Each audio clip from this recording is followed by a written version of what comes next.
Hey everyone, welcome back to another episode of the Brickwork Podcast. I have Travis Dodge with me. He is the founder and CEO of BIMQuote Corporation. How you doing, Travis? I'm doing well. Thank you for having me. Awesome. Well, let's start this off and tell me about BIMQuote, Custom Home AI, and kind of what led you to starting both companies. Yeah, I think my background is a little bit important and kind of how I came to the idea of BIMQuote. So I'll speak on that, and then I'll tell you why we started BIMQuote and why we started Custom Home AI to kind of feed into it. So, my dad was a residential commercial contractor. I grew up doing that work. There's pictures of me kind of 3, 4 years old, swinging hammers into like real wood, and summers kind of managing small crews and building houses and multifamily projects and all of that. Kind of planning to take that on and run the thing. And then, I went to college right when the housing market crashed. And that was actually a great opportunity to be an intern, because they had gotten rid of a lot of people. And if you could, do some work for $12 an hour, then it was like as much work as you could handle, right? And so I realized that that's great work, but it probably wasn't like the best way to do me, and so I was doing a bunch of networking, and anyway, it's kind of one thing led to another. I ended up starting a company in college that was actually like a product company, and that's when I first started interacting with 3D modeling software and just the tools and the scale of designing a product and selling, 1,000 from a weekend worth of work versus a bridge that's going to take you 6 years to design and 20 years to go, or a house, right? And I ended up really, when I graduated with bachelor's in civil, master's in mechanical, and like an MBA. And I got into product design. I worked for the largest building products manufacturers in the country, just kind of patent after patent after patent. And I got to really see just the optimization of that process and understand manufacturing. And I was still always thinking about home, like, gosh, how do you get this technology to residential construction? And as I went from, construction to civil engineering to product design, I realized that there are potentially 70 different companies involved on a single home. If you think about the general contractor and all of his subs and all of his subs providers and potentially the manufacturers feeding into that, and just organizing them for a project the way you do for a school or a stadium is like impossible. And I kind of came to the conclusion that if it was ever going to reach this part of the market, someone would have to do it on behalf of everyone to the project team, like a third party. And that was the impetus for BIMQuote. It was really like, at first I thought about doing this thing as like a non-for-profit, just like coming in and saying, hey, here's this technology, let's get the whole team together, and then optimizing the process, because DR Horton is going to have it, and Toll Brothers are going to have it, and all these big guys are going to have it. But these small businesses, which comprise 88% of the market, will never have it. And so that's kind of what it started from. And that was BIMQuote, right? And so we sort of completed the mission of what BIM could do for residential. And then we started plugging in all these features: project management software, visualization software, QuickBooks is integrated now. So these guys have accounting software. And then, to be a BIMQuote customer, you had to have the land and you had to have plans, because we invest in the model on the front end and then distribute them across the entire project team, right? So an owner can come on with plans. We can assign it to a GC, assign it to a subs, assign it to the material provider, and organize the whole project. And we were getting these really bad plans from people, and people, they're going on all of these plan websites and thinking they were getting sort of site-specific engineered plans for $5,000, and they were done. And we're like, hey, those aren't structurally engineered. They don't meet your site. They don't meet the energy code of this part of the country. And it got so frustrating that we were like, you know what? We need to fix this. What if we turn all of the scripts and all the modeling tools into a consumer product and allow people to create these plans and create the models? And that was the impetus for Custom Home AI, right? And so now we've got this consumer process where, like, my mom or my daughter can go on and create a better architectural output that's costed than anyone, I mean, than sort of a trained residential architect. And so that was that. And what had happened with BIMQuote and Custom Home AI is we were sort of focused on owner builders, small custom home builders. And when we developed Custom Home AI, all these small spec builders started showing up. Like, gosh, this is going to make our job so easy. And that's when we found out in a real way about the lot shortage in the country. Because it was like, gosh, you guys have all these subcontractors we can pull from. You're getting us all these material discounts. We have the architectural engineering here. We just need lots and we can go.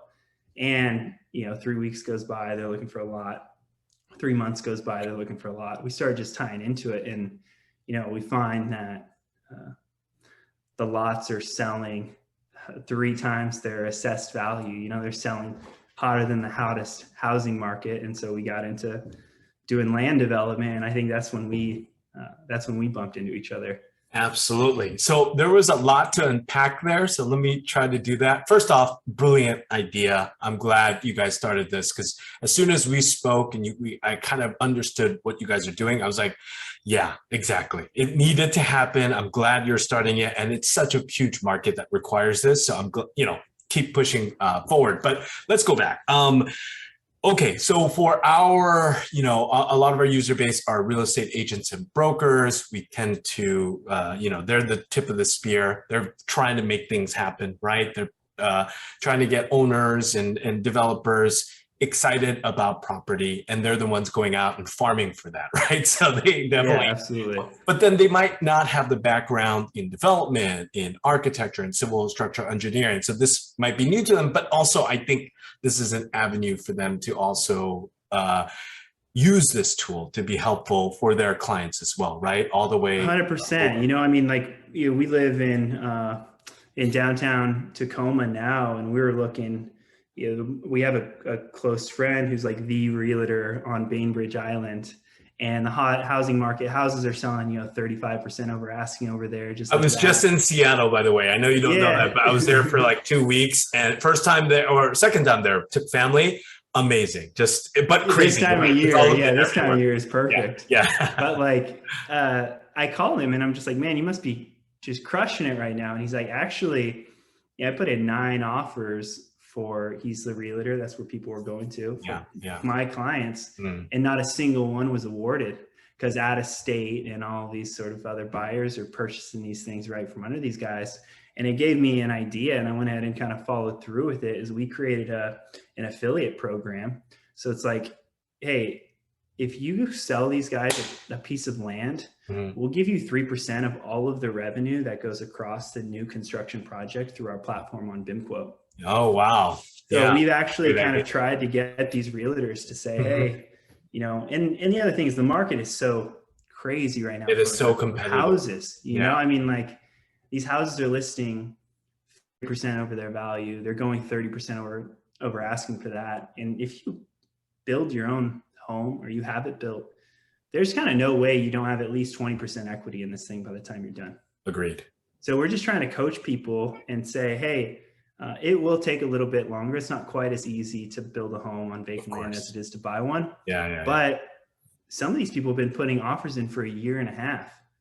Patiently. So so it's like, hey, you're buying this house and maybe it needs $80,000 worth of work or something to make it yours. And this is a way to get what you want, where you want it. Agreed. Okay. So that's that. And now let's talk about just something you brought up again regarding land. So based on your research, and from what I understand, a lot of the land is government owned, right? Government controlled, and people are surprised how much land is actually available to them to purchase and build, if that makes sense. And it takes, like you mentioned, the bigger developers, Lennar, D.R. Horton, all of them, they do joint ventures all the time with the government, right? That are old, maybe military base businesses and zoned land around there to essentially build. Maybe they put that under a ground lease for X amount of years, and they go ahead and build communities out that way. What have you seen beyond that? I mean, is it just mostly government controlled and you have to kind of work with the local municipalities to see if they're released? Is there any inventory out there even for just, residential builders, right? Yeah, I mean, you look at kind of, if you look at a city planning map, you can kind of see where, where they want people to be. And if you look at LA or San Francisco or Seattle or Portland, there's kind of like downtown areas, there's not a lot of land, right? If you look at the city of Tacoma where I am and you just pull up lots for sale, there's like a lot for sale, but it's right next to a railroad track. And so one of the things that we've tried to do actually is just completely invert it. And we're saying like, let's go into these secondary markets where they have been plats developed, but they weren't developed. And with Zoom and all of the changes with COVID, and people can live further from the city and live on more land, let's go and purchase those properties, rapidly sort of get them pad ready. And then it's truly like pick your lot on infield, pick your home on custom home AI, and pick your team on BIMQuote. And so, I think going to purchase these big lots that D.R. Horton and Lennar have to do, you're not going to compete with those guys. Of course. That game. And then the infield stuff it is really difficult. I mean, you're 2 years, 3 years into those projects before you're really doing something in a downtown area. And it's tough for people to, if they're having to finance that money or doing it through a limited partnership, you're really asking for a lot of patience to go and do that. And so we're going out actually outside of the cities, like right on the border of the cities where, there's a lot of things you can do with your property pretty quickly and ramping these up.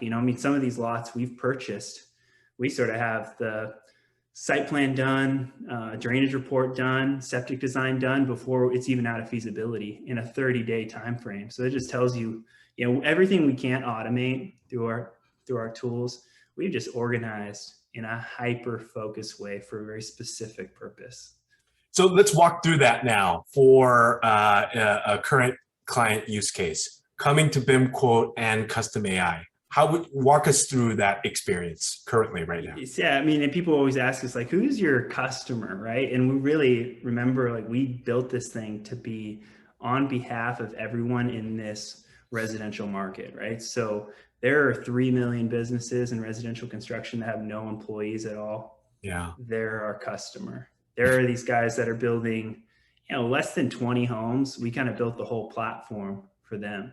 Yeah. But we also built it for owner builders, these guys who want to go buy some land and raise a roof themselves, to utilize that platform and those subcontractors and sort of the procurement power that we organize to go and do that, right? And so from a land perspective, we're really helping these smaller businesses get lots, because essentially there's not a bank or a private lender in the country that will lend to someone to go develop a single infill lot. Like if it doesn't have power, water, a sewer line, or a septic design, you're going to have cash to develop that.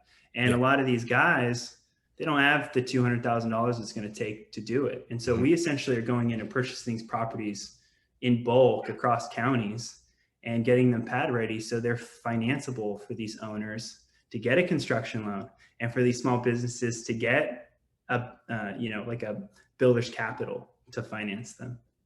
Oh, I see. Okay. So, and these are it.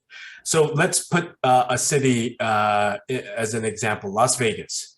And so I'm saying I want to bring them up because we've been getting a lot of inquiries from them on when we're going to start to cover them. So I recently visited as well and was shocked, obviously, to see the boom. A lot of their multifamily, and then like you had mentioned, Lennar, Toll Brothers projects are being built out at scale, but there's still land, right? I mean, it's Las Vegas and it's the desert. Yeah. So how would this work? Would you buy land, get them pad ready at the outskirts where things are already building to you, if that makes sense? And then you would be able to offer your solution to home buyers that are now already bidding on empty lots currently there for Toll Brothers Lennar. Like even before, once they release that list or they have a list, someone will go ahead and secure their spot, and then a month or two later, sell it or flip it for 100 or 200. That's happening right now currently based on the demand. So how would that work? Yeah, so we're really going in. If you know, one of the things actually, we sort of found this infill lot by accident. We would go in and verify a property owner, and we'd see next to that vacant lot there were three more. Oh, I And see. then we just started paying attention to that, right? And then we started purchasing them. So I think it's not something that's going to happen in every single market. It's not going to make sense to happen in every single market. But if you look at like Las Vegas and then you look at Henderson outside of Yes. Las Vegas, Yes. we could probably crush it in Henderson. Yeah, I You know, agree. we could get outside of the city limits and really move pretty quickly and buy. You know, one of the things that even like a mid-size spec builder building, let's say like 20 to 60 homes, Mhm. they need at least 5 lots together for that Yes. project to make sense. Agreed. We can go in and, you know, we could buy a lot that is 30 miles from another lot and our whole system still works. And so there's not really anybody doing the work that we're doing for the people that we're doing it for. Yeah. I would hope that it catches on. I mean, it's a super valuable thing to do for fixing housing. You know, I mean, one of the things we're going to talk about, I'm sure, is sort of the modular and all the innovation happening in how to construct a home. But one of the things a lot of people don't understand until you actually have done development as we have is that the cost of the lot determines what's going to be built on it. Yeah. Right? If you're buying lots for $200,000 or $300,000, Yeah. you can't build a $150,000 house on it. Yeah, exactly. There's just the margin's not there, you know? And so a lot of the reason that we're starting to see houses get bigger and bigger, even though families are getting smaller, is because the land is going up. The builders have to build that house for that formula to work. Exactly. And so we're saying, you know, forget all of this.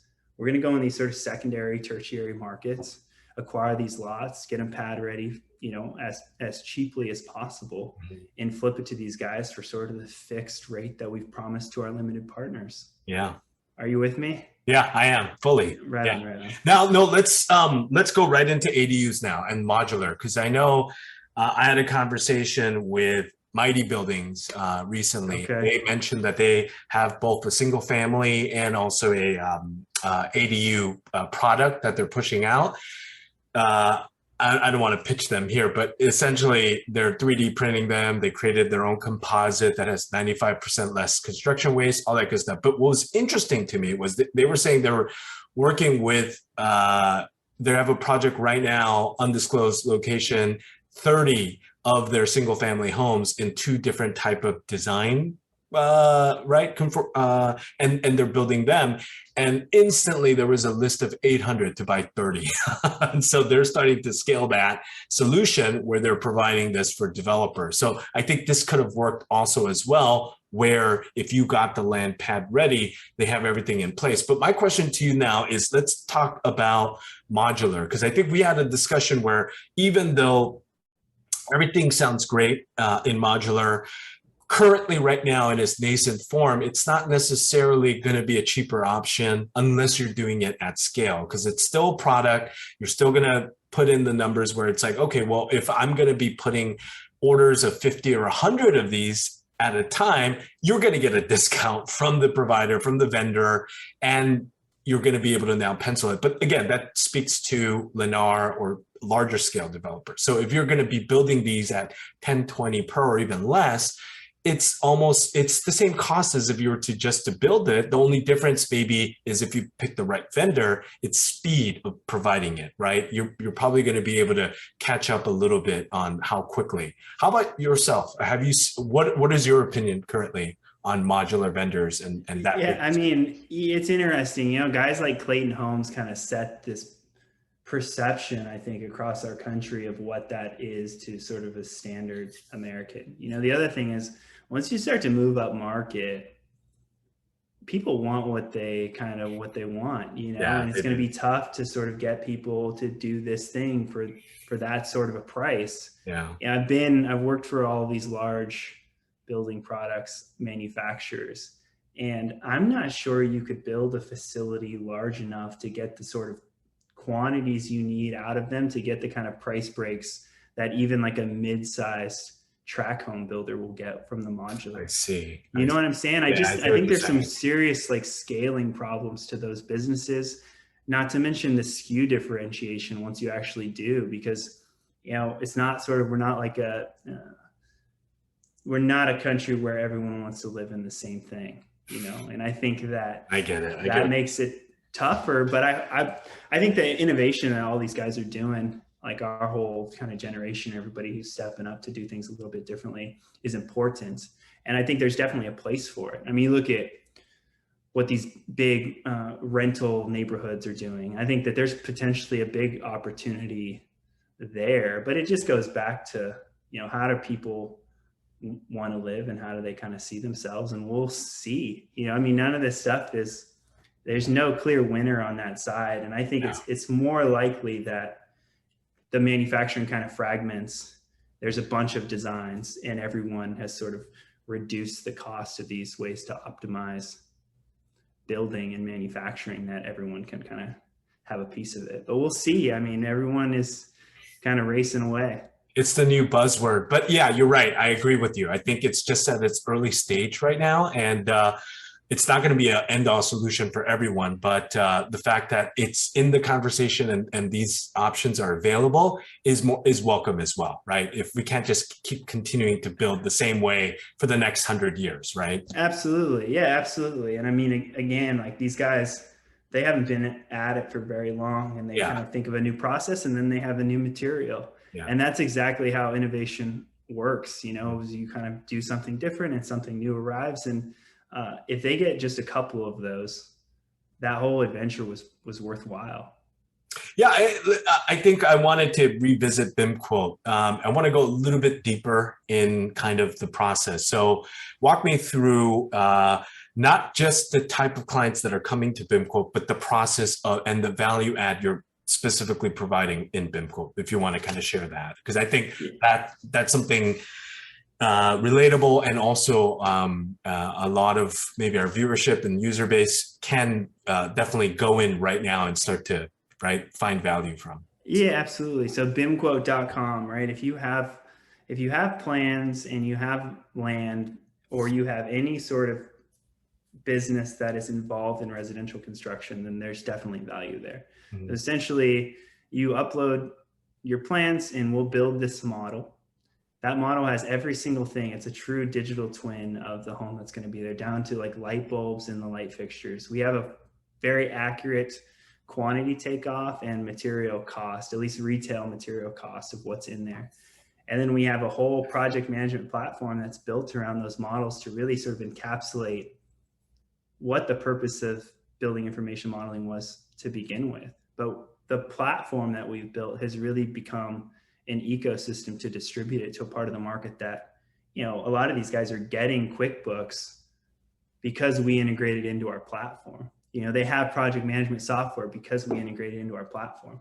And so it's just kind of built off of each other. But you could imagine, like, if you're an owner who decided to construct their own home and you go into a distributor, you're going to be paying a cash account for every material. Well, you know, we have 100 small builders, and now we actually have significant accounts at all of these places. And so we can pass that on to you.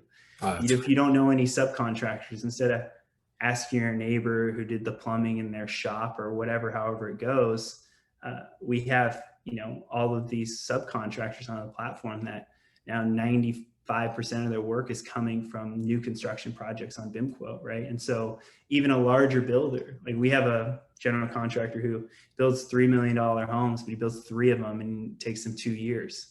Well, he's like this much of his plumber and his electrician's time. Yeah, right. But we have a lot of those guys, right? And so we can kind of help keep the thing and keep everybody doing their best work on behalf of everyone, right? And so from BIMQuote, we're really just sort of facilitating that. And then wherever we see opportunities to improve the whole process, we take the opportunities to improve it, right? Yeah. And then if you don't have plans, that's where Custom Home AI comes in. And we can kind of do now, we've done strategic alliances across the country to be able to stamp structural plans and do drainage reports and sort of all of those things that a lot of people don't even think about when they think about a home.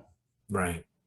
And so you're also disrupting the entire process of building a home too, right? Because there is that A to Z process that's been repeatable. It's a boilerplate, right, for a lot. But then, as you can see, and you had mentioned, there's so much inefficiency there, right? Like where the person, the client, the customer doesn't realize or didn't pick some materials and realize that at the end when they could have done that from the get-go, right? And it's tough because like, they're different businesses. They have different motivations. I mean, at the end of the day, you're all on a project and hopefully everybody can win, but there's friction between every single entity. And we're just trying to remove that friction. You know, a story I have, there was a customer that we had that for 8 years, she carried around the plans for her dream home. And a lot of things had happened kind of in her life that took that time, but she had the folder. And every single time she ran into something that she loved, it kind of goes in the folder. And this is her dream home. Well, she got the lot. She got the capital to build the home. She's ready to build it. She puts it on a BIMQuote. We model it, render it out. And she's like, oh no, that doesn't look right at all. And, you know, this is an $800,000 home that she's would have just had a contractor build. Yeah. And we model it, and where she started from and where she ended up, like literally nothing is similar. There's no design similarities. The size of the home is different. You know, that was a 2-story home. It's a 1-story home. Like everything is different. And that's part of the problem with this industry is that people don't really know what they're getting until they're in the room. They don't know the paint color until they're in the room, or the countertop size, or how they want the thing to lay out, right? And so by bringing all those decisions forward through this model and rendering it, and particularly with custom home AI, where you can literally change the light fixtures and real-time render and cost out everything, we're helping people to where, you know, the project is just more efficient because of that alone. Forget about the procurement and forget about all the subcontractors on the platform, but just bringing those forward, just the communication gaps that we close. I mean, it's like the difference between a picture versus video, right? It's just, So now I agree. I see all of that. Now the next question has to be, I do see value in this also in other verticals, right? Like infill, multifamily. There are a lot of developers that aren't that big that we see here in even Los Angeles, where we peel the onion, and they haven't done a lot of developments. They've just created a model where they now are really good at syndicating and raising capital. They understand at least the basic GP/LP structure. OZ funds are out there to have, so that you could quickly raise under that,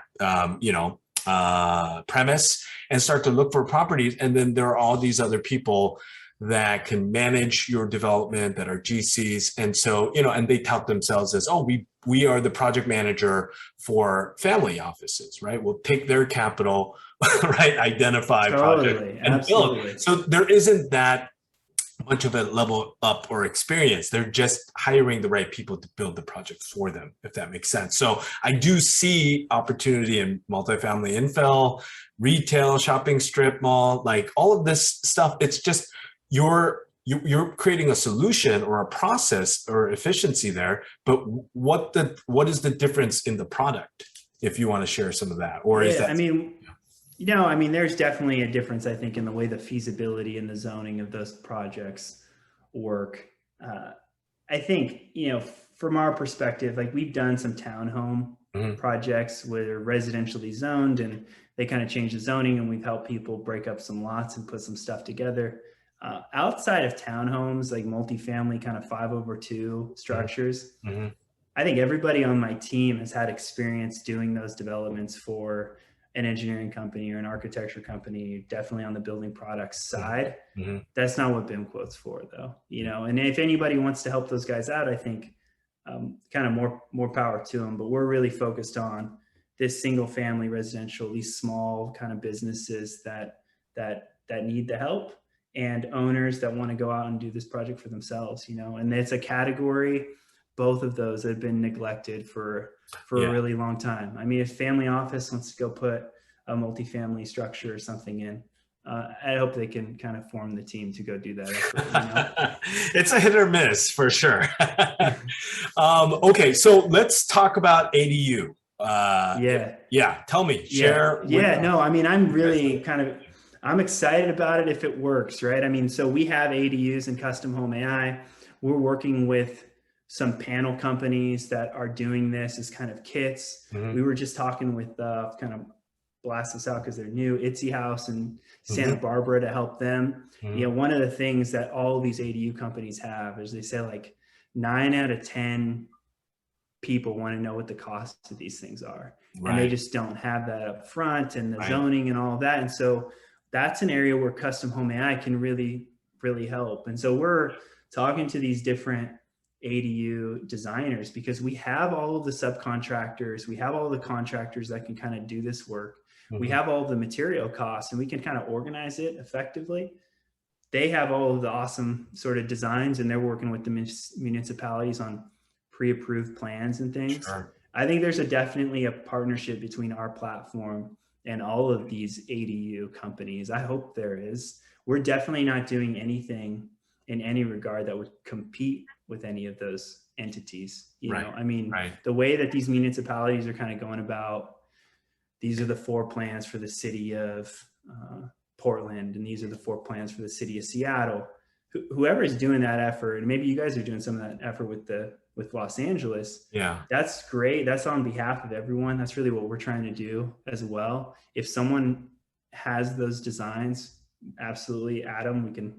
We can pay them for those designs, but we can also help the customers get a product that they can actually use and cost and get financing for and all of these things, right? So I'm excited about it. I hope, it's kind of, the other thing with ADUs is kind of interesting. It is also sort of an American solution. You look like Japan, where they've kind of gone vertical with multi-generational thing. We're sort of going horizontal and saying, oh, we could rent this to someone else.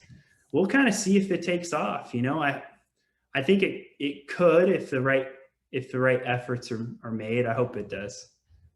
Yeah, I agree with you.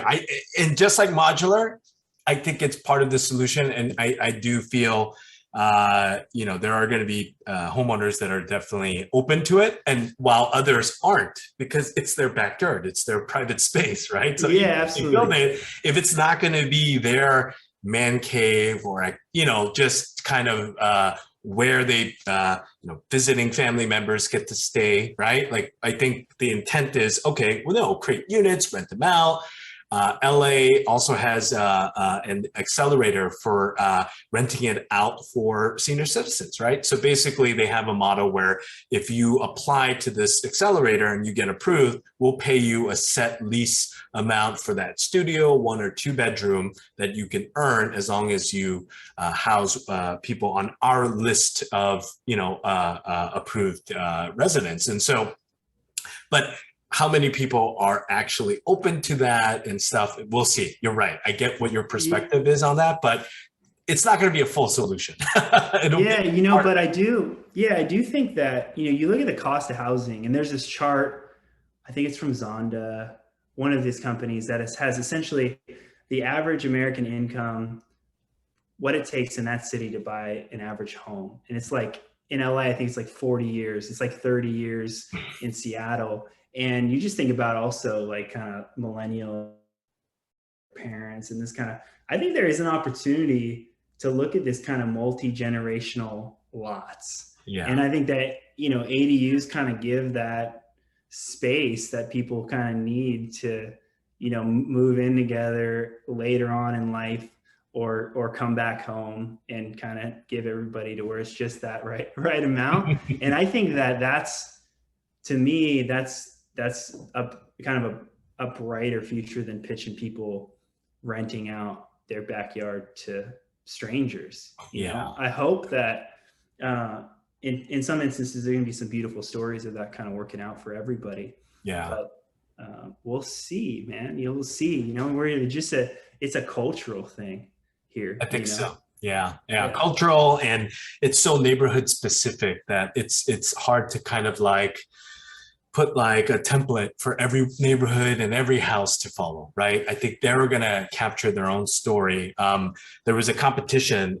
in Los Angeles that were like, okay, what can we do with like ADUs and, corner lots, right? Is there any way we can incorporate like a small business and it's environmentally friendly and it's, right, like all of that. And a few of the winners had some great ideas, but it kind of feels like how families were living in neighborhoods years ago, generations ago, right? Where there's kind of this, everyone knows each other. They're more communal, if that makes sense, without it being an official HOA, where there's some commerce in between here. Is there a store or a grocery or something that is shared amongst everybody? So everyone's having these ideas, and I think it's great, but again, it's going to be very neighborhood specific. Certain neighborhoods will catch on, certain ones won't, right? For various reasons. But I love that the solutions are being pushed out there, at least because, again, we can't just keep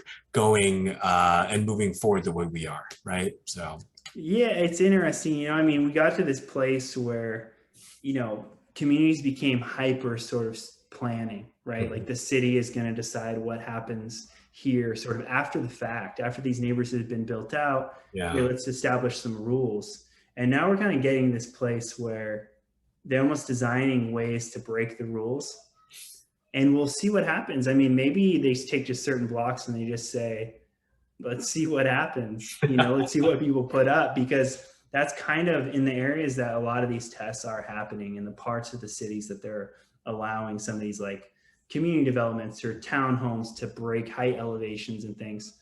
That's kind of what's happening. I mean, I think we'll see where the city really kind of decide. They're going to be the ones who determine if it's successful or not. Yeah, agreed. And again, we're based out of land use, so it's a lot of local politics come into play, and there are just some like silly overlays that shouldn't be there, but it's so difficult to get them out of the specific plans of these municipalities and jurisdictions. So yeah, a final kind of thought, note you want to share with the audience that you guys are going to be pushing out or going to be pushing forward, or anything, I like to leave it out to you to kind of, want to discuss at the end. Yeah, I mean, our mission is to make it as easy to build a home on vacant land as it is to buy one, while being the technologist for all of the small businesses that really are kind of barred from getting this technology, either by size or by cost. And we're organizing all of these entities in such a way that they can have the purchasing power of the largest entities in the country. And I would just say, I think you would be really pleased and surprised at what we've kind of put together for owner builders, for owners, and for these small businesses. So if you're any of those entities, go check out BIMQuote.com, check out Custom Home AI, and we may have some lots near you depending on how big we decide to get this fund. So I really appreciate you having me. I appreciate the podcast. Absolutely. And all of those links are going to be in the show notes. And, just for everyone watching, there might be a potential partnership here because, again, we identify ourselves as kind of the first line of due diligence when it comes to anything development wise. So we're really, anchored in understanding jurisdictional municipality overlays. They tend to get in the way, red flags, mishaps. We want to clear the way for development, all types, right? And so that's where our value add is, but we don't want to end it there. We want to feature and highlight different, startups and companies that will help you take that next step. So we navigate the initial land use and zoning and all that stuff. And then obviously, we get hit up all the time. Well, can you actually help us build the ADU? Can you actually help us find land? And so, that's where we are identifying who the next eventual contact or partner is to help you guys take the next step. So Travis, you definitely, we're going to talk offline on opportunities here, but I want to definitely feature you and constantly have you in mind for identifying our user base that we're pulling reports for that we feel is the right fit. So thank you so much for being on. Yeah, thank you. Bye. Bye.